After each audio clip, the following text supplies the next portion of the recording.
How's it going, everyone? I'm your host, Killer Keemstar. Let's go. Hey, how's it going, bros? I'm I'm your host, Eagle from Ghost PMC. And today we're going to talk a little bit about the cops and robbers, or counter-terrorists and terrorist concepts in gaming in general. And we're going to focus on one heck of a game that does it just right. Ladies and gentlemen, this is Rainbow Six Siege. So, cops and robbers. The good guys, the bad guys. Or the bad guys, bad guys. Some guys call them. We've seen a lot of that in gaming. From the days of Tactical Ops, to SWAT 4, to Counter-Strike, and now to Rainbow Six Siege. I always wondered, who did it better? Now, we're going to have a series to cover up every alternative game we can soon on the channel. So it's like, if we want to talk World War I games, we can play either Battlefield 1 or Verdun, which is a game, Verdun, which is a game available right now, and it is a World War II first-person shooters. Or like, if we talk about Rainbow Six Siege, we can play SWAT 4. It's an older game. It's a predecessor of Rainbow Six, but we're not gonna get into that. Rainbow Six Siege is just different. It brought first-person shooters to a whole new level. It showed people that Ubisoft can make a good game. And, no, sorry, I like Ubisoft. And it showed us that you can do so much with so little. Now, I mean, so much and so little. Like, if we want to go to a realistic game, we look at Arma. It's a great game, highly realistic. It's like freaking reality. But it's just way too complicated. There are way too many buttons. I love the game. I'm not saying anything. I really, really love Arma 3. But to beginners, it was rough. It was rough for me. Unlike Rainbow Six Siege. Rainbow Six Siege showed you that you can be as realistic as you want to in a CTU versus terrorist or like, CTU attacker-defender type game with so little. Now, some of the things Rainbow Six Siege does, like, it now entered its year 2. You know what I mean? It's been running for 2 years now. Like, Call of Duty can't run for a year. It always breaks down after a year and a half, and then you have to drop another game.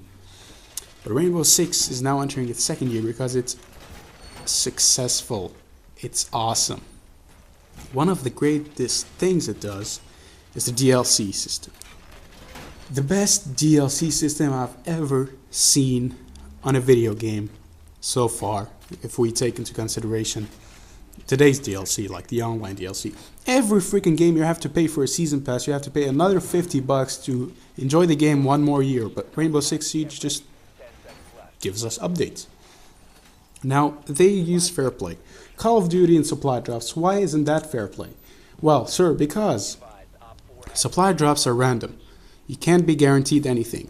And if they put a weapon, let's say a weapon, a free DLC weapon, with a price tag, people would still hate because, well, you're selling them victory if you want. You know what I mean? But Rainbows, and you like to play the newer maps, to get the newest features, you have to pay for a season pass, whether it's on Call of Duty or Battlefield. Now, Battlefield is improving a little bit because it's dropping some free content without supply drops, without any of that stuff.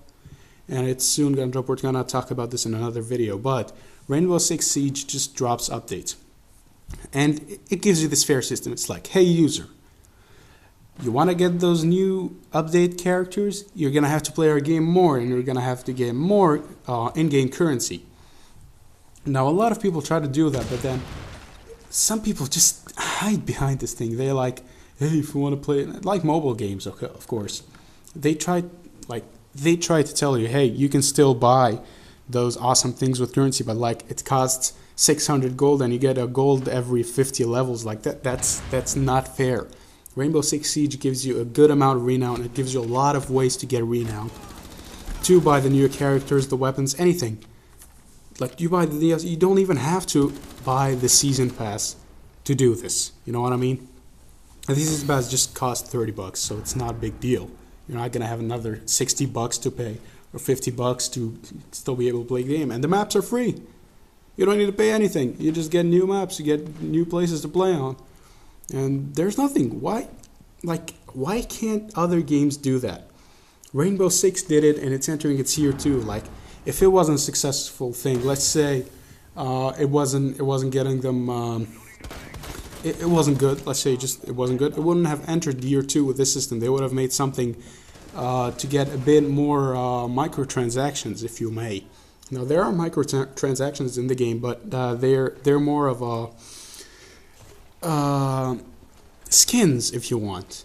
You know what I mean? Uniforms. You know, things that you don't really need. If you want to buy them, you can go ahead and buy them, and they are also for like you can get them also for renown, but they're not that important. Not as important as weapons or characters or maps.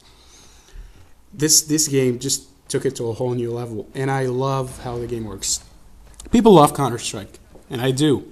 It's based on skill. You need a team. You need a tactical team, but Rainbow Six Siege just takes this thing to a whole new level. You need more accurate tactical. Like, it brought tactical shooters to first-person shooters. You know what I mean? Remember the old days of Vegas and Vegas 2? It was first-person shooter, and then when you take cover, it was third-person, and you couldn't just run around like Call of Duty and shoot, and if you got shot, you got slower, and all that good stuff. You know what I mean? It makes you think. Rainbow Six Siege made me realize how much 2 minutes really is. You know what I mean? Sometimes you say 2 minutes, it's a small amount of time. It'll just pass by like as you blink or breathe. But Rainbow Six Siege just makes you count every freaking second, especially when you're last in your team or anything like that. It's just, you just beg the match to end. That minute gets you on your knees. That's just awesome. I really love the fact. And I really enjoy the game. I can't wait for the next DLC. And I'm going to bring in more videos with me and Ivarian trying to play the game. Because I used to play it alone at first, but now Ivarian got it, and he's on a good level now, so we can actually play something. And the game's just awesome. I really love it. Now, some people criticized it for the downgrades they made from E3 to like the actual game. You know, the helicopter drop, the graphics, but they made it a bit better because it was kind of a Counter-Strike clone with all those same uniforms, if you want, and then all that stuff they had. Now it's a bit better.